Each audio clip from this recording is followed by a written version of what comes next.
La mayoría de las personas viene a la iglesia cada domingo esperando que el predicador toque algún tema que sea relevante para su vida. Cómo luchar eficazmente con la ira y la impaciencia, o con el temor y la ansiedad, o cuáles son los principios que pueden ayudarme a tener una mejor relación matrimonial, o en la crianza de nuestros hijos. Y no es que haya nada de malo en abordar esos temas desde el púlpito, pero yo me pregunto, ¿qué pasaría si de antemano, unos días antes, se anunciara que el tema que vamos a exponer el domingo es la gloria de Cristo en su estado preencarnado? Es decir, la gloria que Cristo tenía antes de nacer como hombre en este mundo. Honestamente, ¿cuántos vendrían a la iglesia esa mañana con expectativa? Pensando dentro de sí, ¡wow! Eso era exactamente lo que yo necesitaba oír. Pero yo me temo que esa no sería la reacción de la mayoría. Y precisamente por eso, el miércoles me le acerqué a Miguel, que estaba dirigiendo el culto de oración, y le dije, no avises cuál es el título de mi mensaje. Porque es precisamente acerca de eso que yo voy a estar hablando en esta mañana como parte de la serie que iniciamos el domingo pasado y que hemos titulado Ved al Cristo, Rey de Gloria. Ahora, yo espero, es mi oración, que al concluir este servicio, muchos de ustedes, y yo esperaría mejor que todos ustedes, salgan de este lugar convencidos de que pocos temas pueden ser tan relevantes como ese para nuestra vida aquí y ahora. Mis hermanos, ¿ustedes saben por qué hay tantas personas sufriendo crisis de ansiedad y de temor, incluyendo a muchos que profesan ser cristianos? Porque esta es una generación sumamente subjetiva, sumamente individualista y sumamente egocéntrica. Cuando una persona está centrada en sí misma, pendiente de sus propios sentimientos y emociones, el temor, la ansiedad serán el resultado casi inevitable. Ahora, ¿saben lo triste de esto? Que muchas iglesias, y probablemente sin quererlo, están llevando a los cristianos a esa situación, a estar demasiado enfocados en sí mismos. Desde los temas que se predican hasta los himnos que se cantan, casi todo gira en torno al hombre y su experiencia, el hombre y sus problemas, en vez de girar en torno a Dios y su gloria. Hace unas décadas atrás, en una serie de sermones que predicó el Dr. Martin Lloyd-Jones entre 1955 y 1956, hace ya un tiempo de eso, el Dr. Lloyd-Jones dijo, quizás la mayor carencia en nuestra adoración y en la práctica de la fe cristiana es la falta de un sentimiento de asombro, un sentimiento de adoración y alabanza. Estamos demasiado preocupados por nuestros estados de ánimo, dice Lloyd-Jones, y por los beneficios que el Evangelio puede reportarnos a corto plazo, en vez de preocuparnos más por entender mejor la esencia de ese Evangelio y al Dios con el cual hemos sido reconciliados a través de la obra redentora de Cristo. En palabras más sencillas, lo que estoy diciendo es que el ¿cómo me hace sentir esto? Ha venido a ser hoy más importante que ¿quién es el Dios al cual adoro y en el cual confío? ¿Y saben lo que eso produce a la larga? Más egocentrismo, más subjetividad y más personas con problemas emocionales. Mis hermanos, nuestro ego es un eje demasiado débil para poner a girar nuestra vida en torno a él. Demasiado débil. ¿Cuál es la solución entonces? Bueno, escuchen una vez más a Martin Lloyd-Jones. en última instancia, la verdadera cura para la mayor parte de nuestros males subjetivos es sentirnos tan extasiados ante la hermosura y la gloria de Cristo que no nos quede tiempo para pensar en lo más mínimo en nosotros mismos. Esa es la cura. Piensen por un momento en esa visión de la gloria de Dios que se nos narra en el capítulo 6 del libro de Isaías. Yo voy a volver a ese pasaje más adelante. Pero por ahora solo quiero que ustedes lean conmigo los primeros 4 versículos del capítulo 6 de Isaías, poniendo un poco de imaginación. Y en esto, niños, ustedes tienen muchas veces ventaja sobre nosotros los adultos. Así que yo quiero que ustedes, niños, se imaginen que lo que Isaías experimentó en el capítulo 6 ocurra en este edificio hoy en la mañana. Dice Isaías, en el año que murió el rey Uzías, vi yo al Señor sentado sobre un trono alto y sublime. Esto es una visión, evidentemente no fue así literal, y sus faldas llenaban el templo. Por encima de él había serafines, cada uno tenía 6 alas, con 2 cubrían sus rostros, con 2 cubrían sus pies, y con 2 volaban. Y el uno al otro daban voces diciendo, Santo, Santo, Santo, Jehová de los ejércitos, toda la tierra está llena de tu gloria. Y los quiciales de las puertas se estremecieron con la voz del que clamaba, y la casa se llenó de humo. ¿Se imaginan ustedes una visión así? Bueno, ahora déjenme preguntar, ¿ustedes creen que después de tener una experiencia como esa, Isaías estaba preocupado porque él tenía unas cuantas libras de más? ¿O tal vez porque esa mañana su vecino no lo saludó? No, yo no creo. Miren, mis hermanos, cuando un hombre adquiere una perspectiva de la gloria de Dios, como la que adquirió Isaías, en ese momento las cosas triviales desaparecen como por arte de magia.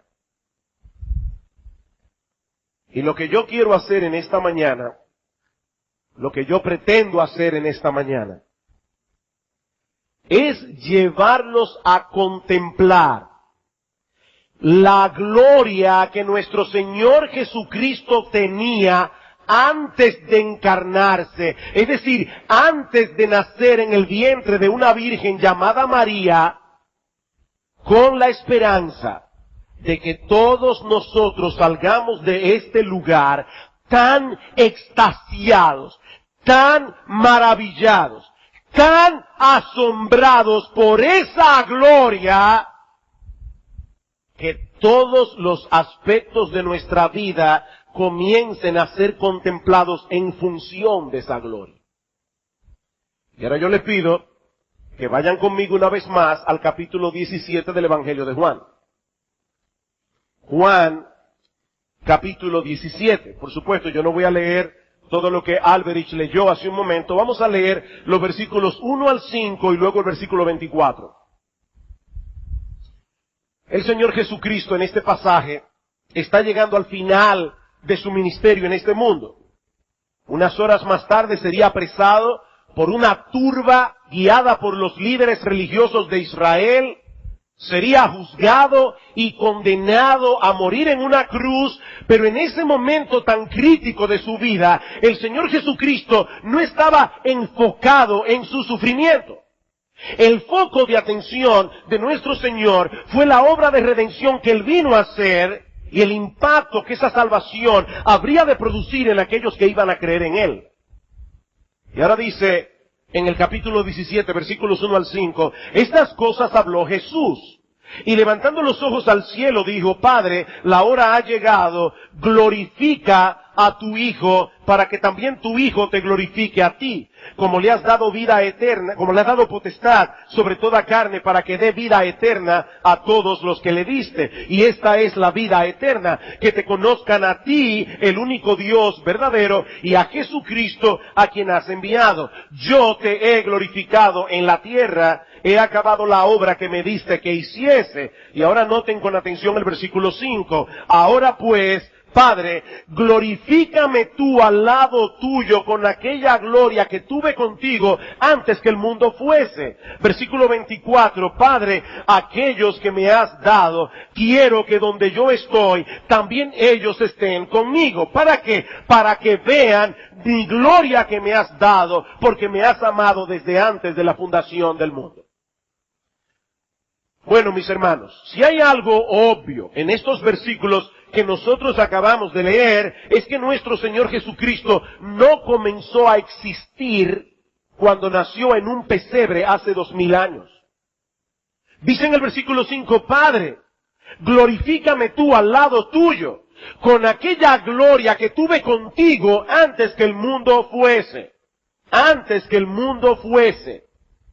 Antes de que el mundo fuera creado, ya Cristo existía en perfecta comunión con el Padre, compartiendo con Él su gloria. Es por eso que en el Nuevo Testamento se enfatiza tanto la idea de que Cristo vino a este mundo. Él vino de otro lugar.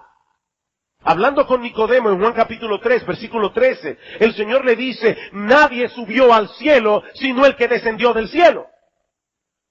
El Hijo del Hombre que está en el cielo. Y para que no haya ninguna duda de quién es ese Hijo del Hombre que está en el cielo y que al mismo tiempo estaba allí hablando con Nicodemo, en Juan capítulo 6 el Señor fue todavía más claro. Juan capítulo 6 en el discurso del pan de vida. Versículo 32. Jesús les dijo, de cierto os digo, no os dio Moisés el pan del cielo, mas mi Padre os da el verdadero pan del cielo, porque el pan de Dios es aquel que descendió del cielo y da vida al mundo. Ellos le dijeron, Señor, danos siempre de este pan. Jesús le dijo, yo soy el pan de vida, el que a mí viene nunca tendrá hambre, el que en mí cree no tendrá sed jamás. Versículo 38, porque he descendido del cielo, no para hacer mi voluntad, sino la voluntad del que me envió. Versículo 48, yo soy el pan de vida. Vuestros padres comieron el maná en el desierto y murieron. Este es el pan que desciende del cielo, para que el que de él come no muera. Yo soy el pan vivo que descendió del cielo. Si alguno comiere de este pan, vivirá para siempre. Y el pan que yo daré es mi carne, la cual yo daré por la vida del mundo. Mis hermanos, por eso es que alguien decía que el Señor Jesucristo o era un demente, o era un megalómano, o era Dios. Con Él no hay alternativas. Yo descendí del cielo, dice Él. Versículo 59, estas cosas dijo en la sinagoga, enseñando en Capernaum. Y al oírla muchos de sus discípulos dijeron, dura es esta palabra, ¿quién la puede oír? Sabiendo Jesús en sí mismo que sus discípulos murmuraban de esto, les dijo, esto os ofende, pues ¿qué si viereis al Hijo del Hombre subir a donde estaba primero? Es por eso que más adelante, en el capítulo 8, el Señor Jesucristo le dice a los fariseos, Abraham se gozó en ver mi día, lo vio y se gozó. Y los fariseos le preguntan, ¿tú no tienes ni siquiera 50 años y has visto a Abraham? Y el Señor les responde, antes que Abraham fuese, yo soy. Él no dice allí, antes que Abraham fuese, yo era.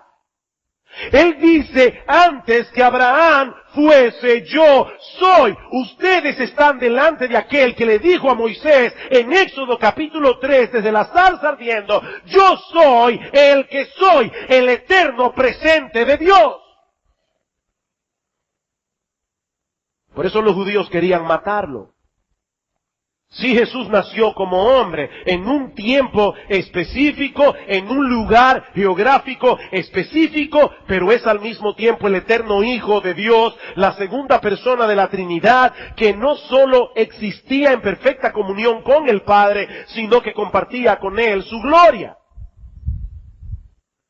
Ahora, dado que en este sermón y en toda esta serie vamos a estar hablando mucho acerca de la gloria de Dios en la persona de Cristo, permítanme explicar el significado de esta frase. Cuando hablamos de la gloria de Dios, nos estamos refiriendo al conjunto de características que hacen de Dios el ser más asombroso, el ser más satisfactorio y el ser más deleitoso de contemplar en todo el universo.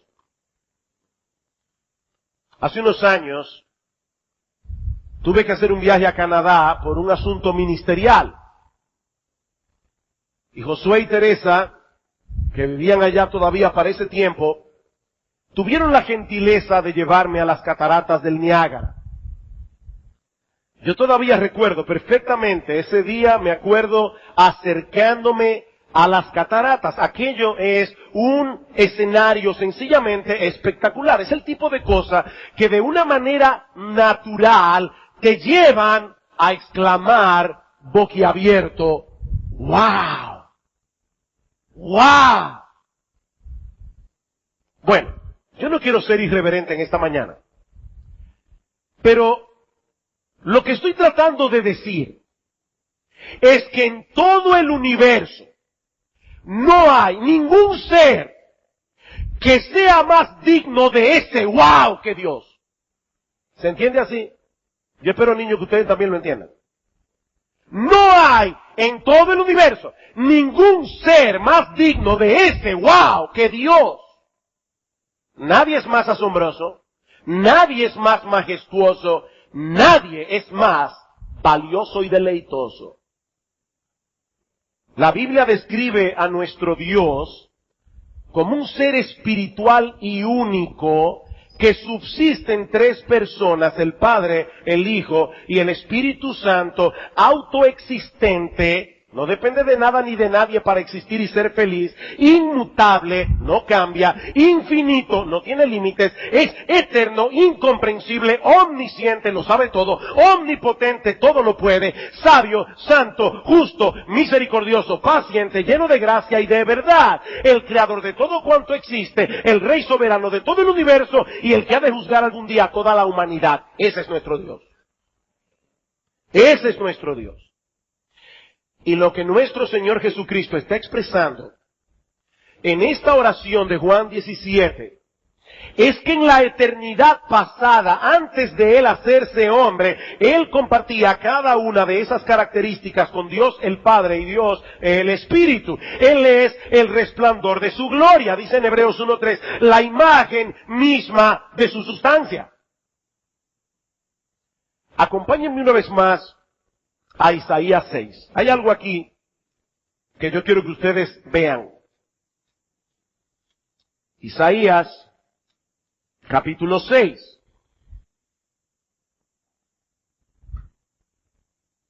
Ya nosotros vimos cómo Isaías describe la visión que él tuvo diciendo, yo vi al Señor. Y los ángeles, los serafines que están en el trono, cantan diciendo, Santo, Santo, Santo, Jehová de los ejércitos. Isaías reacciona cuando ve esta visión, versículo 5, ay de mí que soy muerto, porque siendo hombre inmundo de labios y habitando en medio de un pueblo que tiene labios inmundos, han visto mis ojos al Rey, Jehová de los ejércitos. Pero entonces, unos ángeles vienen en una forma simbólica con un carbón encendido y toca los labios de Isaías. Esta es la versión antiguo testamentaria de Primera de Juan 1:7. Si confesamos nuestros pecados, Él es fiel y justo para perdonar nuestros pecados y limpiarnos de toda maldad. Isaías confesó su pecado, Dios lo purificó y lo llamó al ministerio. Dice en el versículo 8, después oí la voz del Señor que decía, ¿a quién enviaré? ¿Quién irá por nosotros? Entonces respondí yo, heme aquí, envíame a mí. Y dijo, anda y di a este pueblo, oíd bien y no entendáis, ved por cierto, mas no comprendáis, engruece el corazón de este pueblo y agrava sus oídos y ciega sus ojos para que no vean con sus ojos, ni oiga con sus oídos, ni su corazón entienda, ni se convierta y haya para él sanidad. Bien, ahora por favor, vayan conmigo a Juan capítulo 12. Juan capítulo 12. Es por eso que nosotros insistimos tanto en el hecho de que la Biblia se interpreta con ella misma. El mejor comentario de la Biblia es la Biblia. En Juan capítulo 12, en el versículo 37, dice, pero a pesar de que había hecho tantas señales delante de ellos, los judíos no creían en él. ¿En quién? Bueno, dice en el versículo anterior, estas cosas habló Jesús. No creían en Jesús. Para que se cumpliese la palabra del profeta Isaías que dijo, Señor, ¿quién ha creído a nuestro anuncio? ¿Y a quién se ha revelado el brazo del Señor? Eso es Isaías 53. Pero ahora dice, por esto no podían creer, porque también dijo Isaías, cegó los ojos de ellos y endureció su corazón. Él está citando Isaías 6, para que no vean con los ojos y entiendan con el corazón y se conviertan y yo los sane. Isaías dijo esto cuando vio su gloria y habló acerca de él. ¿Acerca de quién? Mis hermanos, el sujeto de esa oración no es otro que Jesús. Lo que Isaías vio en el templo aquel día no fue otra cosa que la gloria del Señor Jesucristo antes de hacerse hombre. De paso, un paréntesis. Este es uno de esos textos de las Escrituras que al conectarse con el Nuevo Testamento nos muestran claramente la Trinidad de Dios. Ese no es mi tema hoy, pero yo no pude resistir la tentación. Vayan a Hechos 28. Hechos 28. El apóstol Pablo está predicando a los judíos en Roma. Muchos de ellos manifiestan animadversión hacia Pablo. Y dice en el versículo 25 de Hechos 28, y como no estuviesen de acuerdo entre sí al retirarse, les dijo Pablo esta palabra, bien habló, ¿quién? El Espíritu Santo por medio del profeta Isaías a nuestro Padre diciendo, ve a este pueblo y dile de oído oiréis y no entenderéis, y viendo veréis y no percibiréis, el texto de Isaías 6. Así que en Isaías 6, obviamente estaba Dios el Padre, Jehová de los ejércitos, obviamente estaba Dios el Hijo, obviamente estaba Dios, el Espíritu Santo, hablando a través del profeta Isaías. La Trinidad de Dios. ¿Qué hemos visto entonces hasta ahora? Hemos visto que nuestro Señor Jesucristo disfrutaba en la eternidad de una perfecta comunión trinitaria con el Padre y el Espíritu y compartía con ellos su gloria. Bien, con esto en mente, ahora quiero que vayamos de nuevo a Juan 17. Juan 17. Versículo 5.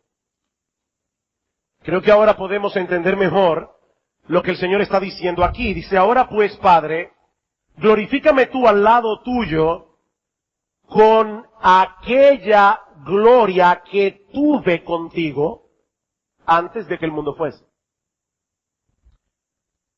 Voy a decir lo que dije el domingo pasado. Yo sé que ya algunos de nosotros salimos de las aulas hace tiempo, pero no hay que saber mucha gramática para ver que el verbo que se usa allí está en el pasado, tiempo pasado, con aquella gloria que tuve contigo. Y uno se pregunta, ¿qué fue lo que pasó con esa gloria? Porque obviamente el Señor está diciendo, Padre, hubo un cambio. Y ahora yo te pido que tú me glorifiques con esa gloria que yo tuve contigo, antes de que el mundo fuese. ¿Significa eso que debido a su encarnación Jesucristo dejó de ser glorioso? Miren, mis hermanos, esto es delicado, esto es un terreno que debemos pisar con cuidado. ¿Dejó Jesucristo de ser glorioso cuando se hizo hombre? Bueno, el problema es que si Cristo dejó de ser glorioso, eso significaría que dejó de ser Dios, porque Dios es glorioso. Y si hay algo claro en las Escrituras, es que después de su nacimiento, el Señor Jesucristo era 100% hombre, era 100% Dios. 100%. En otras palabras, Jesucristo poseía todas las características que hacen que Dios sea Dios y poseía todas las características que hacen que el hombre sea hombre, excepto el pecado. Él nunca pecó. Pablo dice en 1 Timoteo capítulo 3 versículo 16 que la fe cristiana encierra un gran misterio. ¿Cuál es ese misterio? ¿Recuerdan 1 Timoteo 3:16? E indiscutiblemente grande es el misterio de la piedad. Dios fue manifestado en carne. Dios fue manifestado en carne. Allí no dice que Dios dejó de ser Dios al tomar un cuerpo de carne. No, allí dice que Dios se manifestó como Dios en ese cuerpo de carne. Es decir, en esa naturaleza humana que Cristo asumió en el vientre de la Virgen María. Por eso Cristo dijo en cierta ocasión, cuando Felipe le dice, Señor, muéstranos al Padre, con eso me basta. El Señor le dice, hace tanto tiempo que estoy con vosotros y no me has conocido, Felipe. El que me ha visto a mí ha visto al Padre. El que me ha visto a mí ha visto al Padre.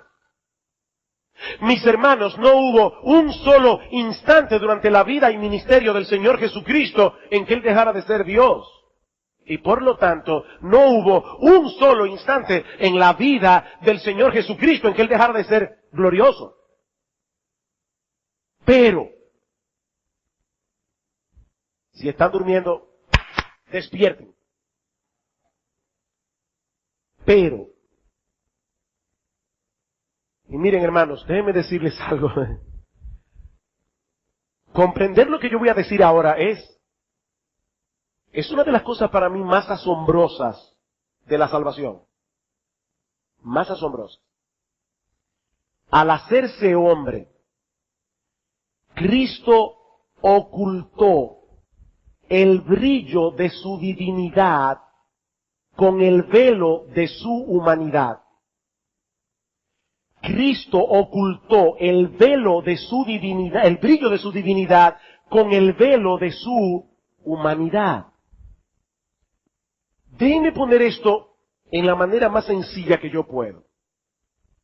Ustedes recuerdan que decíamos el domingo pasado cómo Moisés tuvo que ponerse un velo sobre su rostro porque al estar expuesto a la gloria de Dios en el monte por 40 días, cuando bajó su piel brillaba. Ahora, ese velo que Moisés se puso no eliminó la gloria de su piel.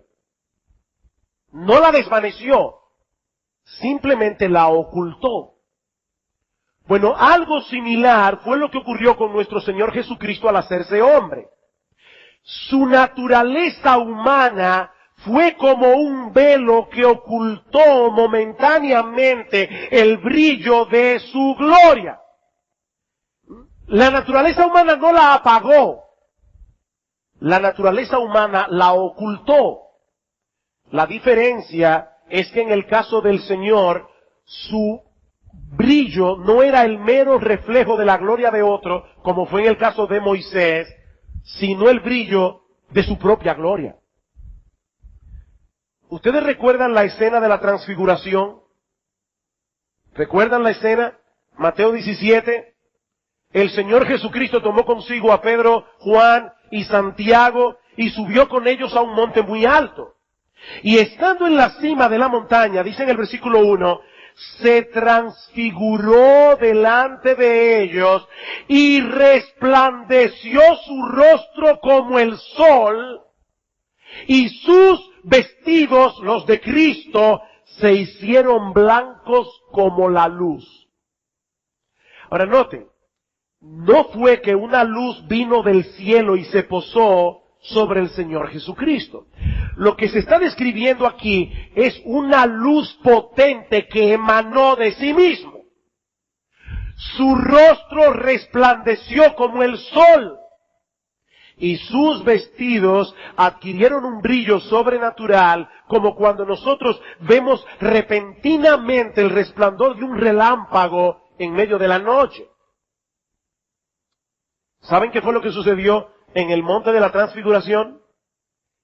Que el Señor permitió momentáneamente que el velo de su humanidad no ocultara por completo el resplandor de su divinidad. Eso fue lo que ocurrió. Muchos años más tarde, Pedro habría de referirse a esta escena Y dice en su segunda carta, no os hemos dado a conocer el poder y la venida de nuestro Señor Jesucristo, siguiendo fábulas artificiosas, sino como habiendo visto con nuestros propios ojos su majestad. Nosotros vimos su majestad. Eso fue lo que transformó al cobarde Pedro en el hombre que luego dará su vida por el Señor. Juan el apóstol escribió en su evangelio, y el Verbo se hizo carne y habitó entre nosotros y vimos su gloria. Vimos su gloria, gloria como del unigénito del Padre, lleno de gracia y de verdad. A ellos se les dio a probar un poco de la gloria infinita de nuestro Señor, hasta donde ellos podían aguantarla como seres humanos. Esa fue, mi hermano amado, mi hermana amada, la gloria que nuestro bendito Señor y Salvador estuvo dispuesto a dejar de lado para venir a salvarnos. Él pudo haber venido a este mundo como un rey glorioso, con un cuerpo resplandeciente, lleno de pompa, lleno de majestad. Él pudo haber habitado en un palacio que hiciera que el Taj Mahal se viera como una casita de cartón. Pero por amor a ti y a mí, Él decidió nacer en un pesebre. Él decidió venir al mundo como un humilde siervo en el seno de una familia pobre. Y por si todo esto fuera poco, finalmente dejó tratarse como un criminal y ser llevado a morir en una cruz para pagar por tus pecados y los míos.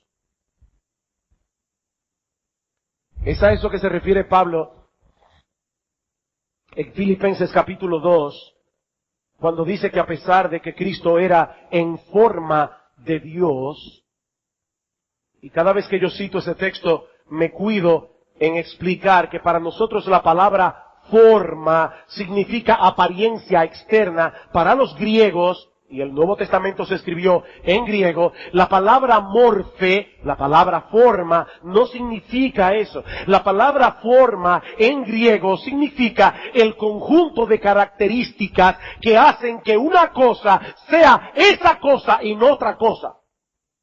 Cuando Pablo dice aquí que Cristo era en forma de Dios, en morfe de Dios, él está diciendo, Cristo tenía todas las características que hacen que Dios sea Dios. Por eso sigue diciendo, Él no estimó el ser igual a Dios como cosa que aferrarse, sino que se despojó a sí mismo, tomando forma de siervo, hecho semejante a los hombres, y estando en la condición de hombre, se humilló todavía más, haciéndose siervo, obediente hasta la muerte, y muerte de cruz. Carlos Wesley lo expresó poéticamente en uno de sus himnos: el Señor de los señores, el ungido celestial, por salvar a pecadores, tomó forma corporal, gloria al Verbo encarnado, en humanidad velado. En humanidad velado. De manera que lo que el Señor Jesús está pidiendo al Padre en Juan 17:5 es que vuelva a desvelar su gloria. Padre, glorifícame tú al lado tuyo con aquella gloria que tuve contigo antes que el mundo fuese. Padre, desvela mi gloria. Solo que ahora, y aquí también necesito que se despierten, solo que ahora, y por toda la eternidad futura, ya no será únicamente su gloria como Dios, sino como el Dios hombre. El Dios hombre. Queridos hermanos, cuando la segunda persona de la Trinidad decidió asumir una naturaleza humana por amor a nosotros, Él estaba consciente que habría de llevar consigo esa naturaleza por siempre jamás. Por los siglos de los siglos. Cristo nunca dejará de ser Dios y hombre. Pero a partir de su ascensión a los cielos, su naturaleza humana nunca más volvería a ocultar el brillo de su gloria divina. Fue la contemplación de esa gloria lo que transformó a un enemigo de la fe como Saulo de Tarso en un apóstol de Jesucristo. Escuchen el testimonio de Pablo en Hechos 26. Cómo Pablo cuenta la historia, él mismo. Dice Pablo, ocupado en esto, versículo 12, es decir, ocupado en perseguir a los cristianos, iba yo a Damasco con poderes y con comisión de los principales sacerdotes. Cuando a mediodía, y me llama la atención que todos los relatos de la conversión de Pablo dicen, fue al mediodía. Cuando a mediodía, oh rey, yendo por el camino, vi una luz del cielo que sobrepasaba el resplandor del sol.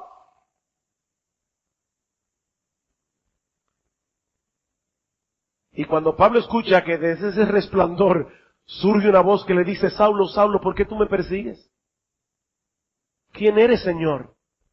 Yo soy Jesús. Yo soy Jesús, a quien tú persigues. El apóstol Juan tuvo la misma visión en Patmos. Y dice en Apocalipsis capítulo 1 versículo 16 que el rostro del Señor era como el sol cuando resplandece en su fuerza. Queridos hermanos, ese es nuestro glorioso, majestuoso, incomparable Señor y Salvador Jesucristo. El único que es totalmente digno de toda nuestra devoción, de toda nuestra alabanza, de toda nuestra adoración, de todo nuestro amor, de todo nuestro servicio. ¿Tú quieres tener una idea aproximada de la gloria de Cristo? Mira a tu alrededor. Mira a tu alrededor, porque la misma Biblia que dice en el Salmo 19 que los cielos cuentan la gloria de Dios y el firmamento anuncia la obra de sus manos, esa misma Biblia dice que Cristo es el creador de todas las cosas. En el principio era el Verbo, Juan 1:1, y el Verbo era con Dios, y el Verbo era Dios, todas las cosas por Él fueron hechas, y sin Él nada de lo que ha sido hecho fue hecho.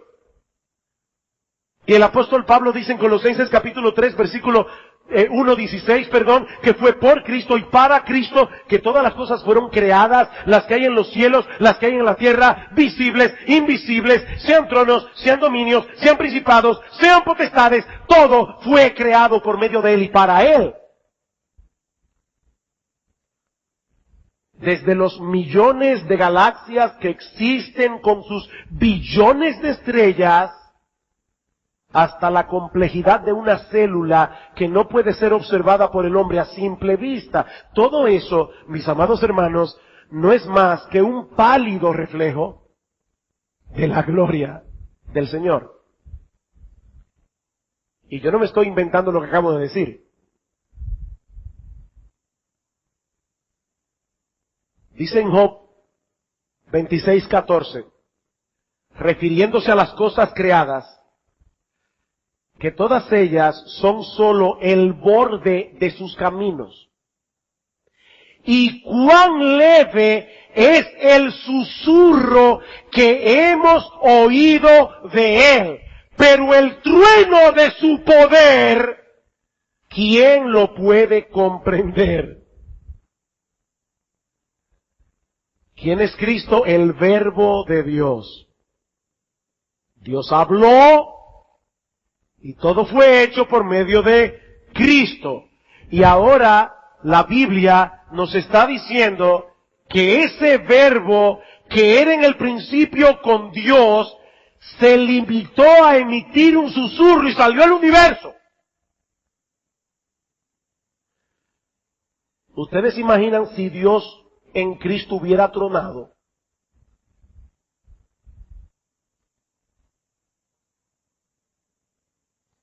Por supuesto, si Cristo es el creador de todas las cosas, obviamente Él debe ser infinitamente superior y más satisfactorio que todas las cosas, porque Él las hizo.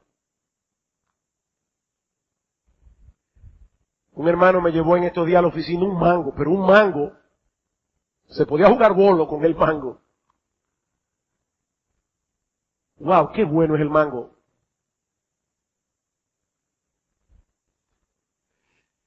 Cristo hizo el mango. Él es más deleitoso. Gustad y ved que es bueno Jehová. Dichoso el hombre que en Él confía. Ahora, si todavía tú quieres ver un despliegue más magnificente de la gloria de Cristo, entonces observa atentamente el plan de salvación que se revela en el Evangelio. ¿Sabes por qué? Porque es allí, dice Pablo en 2 Corintios capítulo 4, donde encontramos de este lado de la eternidad la manifestación más resplandeciente de la gloria de Cristo. El Evangelio. ¿Recuerdan el texto? Lo citamos la semana pasada. Si nuestro evangelio está aún encubierto entre los que se pierden, está encubierto en los cuales el Dios de este siglo cegó el entendimiento de los incrédulos para que no les resplandezca la luz del evangelio de la gloria de Cristo. La luz del evangelio de la gloria de Cristo. Mis hermanos amados, en ningún otro lugar nosotros encontraremos una manifestación tan clara de la sabiduría, el poder, la misericordia, la paciencia, la bondad, la santidad, la justicia de Dios que en el plan de salvación que se revela en el Evangelio. A nadie sino a Dios se le hubiera podido ocurrir un plan de salvación así. Que Dios se hiciera hombre para morir en una cruz, pagar la deuda del pecado del hombre, y de esa manera Dios muestra su amor sin pasar por alto su justicia. Miren mis hermanos, eso es más digno de decir ¡wow! Que las cataratas del Niágara o cualquier otra cosa espectacular de este mundo. Y el punto focal de ese plan de salvación no es otra cosa que la gloria de Jesucristo. La luz del evangelio de la gloria de Cristo. Es por eso que cuando nosotros leemos Juan 17, yo les pido que vayan conmigo, ya estamos terminando, pero yo les pido que vayan conmigo una vez más a Juan 17. Nosotros podemos entender el énfasis de Cristo en su gloria. Juan 17:1. Estas cosas habló Jesús y levantando los ojos al cielo dijo: Padre, la hora ha llegado, glorifica a tu Hijo, para que también tu Hijo te glorifique a ti. Versículo 5. Ahora pues, Padre, glorifícame tú al lado tuyo, con aquella gloria que tuve contigo antes que el mundo fuese. Versículo 22. La gloria que me diste, yo les he dado. Versículo 24. Padre, aquellos que me has dado, quiero que donde yo estoy, también ellos estén conmigo para que vean mi gloria. Déjenme hacerles una pregunta. ¿Cuál es la mayor preocupación de Jesús en esta oración? ¿Su gloria o el bienestar de sus discípulos? Alberich muy correctamente introdujo esta oración y dijo: aquí está el Señor intercediendo por sus discípulos, y es verdad. La pregunta es, ¿cuál es la mayor preocupación que Jesús manifiesta en esta oración? ¿Es su gloria o es el bienestar de los discípulos? Mis hermanos, no es una cosa o la otra. Es el bienestar de sus discípulos en la contemplación de su gloria. Vean el versículo 13 otra vez. Escuchen este detalle. Pero ahora voy a ti y hablo esto en el mundo para que tengan mi gozo cumplidos en sí mismo. O sea, Jesús pudo haber orado esta oración en su corazón, Pero él decidió orarle al Padre audiblemente. ¿Saben para qué? Para que sus discípulos escucharan la oración. Para que ellos entendieran que el centro de la salvación es la gloria de Cristo. Porque nuestra felicidad y nuestro gozo dependen de entender eso. Padre, yo estoy orándote audiblemente para que ellos me escuchen, para que ellos me oigan a mí, pidiéndote a ti que me glorifiques, para que ellos tengan mi gozo cumplido en sí mismo. Francis Chan, a quien vimos este miércoles en algo que Miguel presentó, dice, y me encantó esta frase, nuestro Dios nunca ha tenido una crisis de identidad. Ustedes ven esa gente que no saben quién son. Dios nunca ha tenido ese problema. Nuestro Dios nunca ha tenido una crisis de identidad. Él sabe que Él es grande. Y Él sabe que Él merece estar en el centro de nuestra vida. Pero cuando Él está en el centro, nosotros recibimos la bendición. Mis hermanos, ¿qué puede ser más eficaz para erradicar de nuestras almas el temor y la ansiedad que contemplar nuestros problemas a la luz de la gloria de Cristo? ¿Qué puede ser más mortal para nuestro orgullo, nuestro egoísmo, nuestro apego a las cosas de este mundo que una dosis diaria de contemplación de esa gloria? Miren, mis hermanos, yo no quiero cansarlos, pero no hay un tema en las Escrituras que tenga que ver con la vida cristiana que no esté relacionado con la gloria de Cristo. Cuando Pablo quiso despertar la generosidad de los corintios, ¿saben cuál fue el argumento que él usó en 2 Corintios 8:9? Porque ya conocéis la gracia de nuestro Señor Jesucristo, que por amor a vosotros se hizo pobre siendo rico, para que vosotros con su pobreza fueseis enriquecidos. ¿Saben cuál es la raíz de la tacañería en un cristiano? Que no entiende la gloria del Señor. No la entiende. La contemplación de esa gloria nos hace generosos. Cuando Pablo quiso tratar el problema del orgullo en la iglesia de Filipos y las divisiones que el orgullo trae, ¿cuál fue el argumento? Haya pues en vosotros este sentir que hubo también en Cristo Jesús, el cual siendo en forma de Dios, no estimó el ser igual a Dios como cosa que aferrarse, sino que se despojó a sí mismo. Mis hermanos amados, nuestra mayor necesidad como creyentes es poseer una perspectiva cada vez más clara, cada vez más profunda de la gloria y majestad de nuestro bendito Señor y Salvador. Como yo decía al principio, nuestro ego es un eje demasiado débil para poner a girar nuestra vida en torno a Él. Mis hermanos, nosotros no somos los actores principales de esta trama. De hecho, apenas tenemos un papel muy breve que jugar en ella. Y me encantó otra vez como lo dice Francis Chan. Imagínate que te contratan como extra en una película que se va a estrenar la próxima semana. Resulta que tú solo apareces en una escena que dura 1 milisegundo y en la que solo se te puede ver la parte trasera de tu cabeza. Tal vez tu mamá te identifique, pero nadie más. Sería lógico, dice Francis Chan, que tú rentaras el cine para que la noche de estreno todos tus amigos pudieran ver esa película sobre ti. Dice Francis Chan que seguramente tus invitados van a decirte al final, eres un idiota, ¿cómo pudiste pensar que esta película era sobre ti? Bueno, esta vida real no es una película.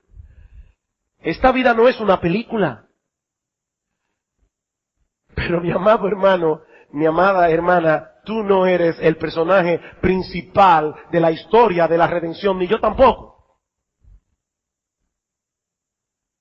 Pablo dice en Colosenses capítulo 1, versículo 19, que Dios el Padre planificó la historia de la redención de tal manera que su Hijo tenga en todo la preeminencia. Él es el centro, es su gloria lo que importa. Aquí y ahora es su gloria la que nosotros vamos a contemplar cuando estemos en su presencia por los siglos de los siglos. Es su gloria, su gloria, su gloria.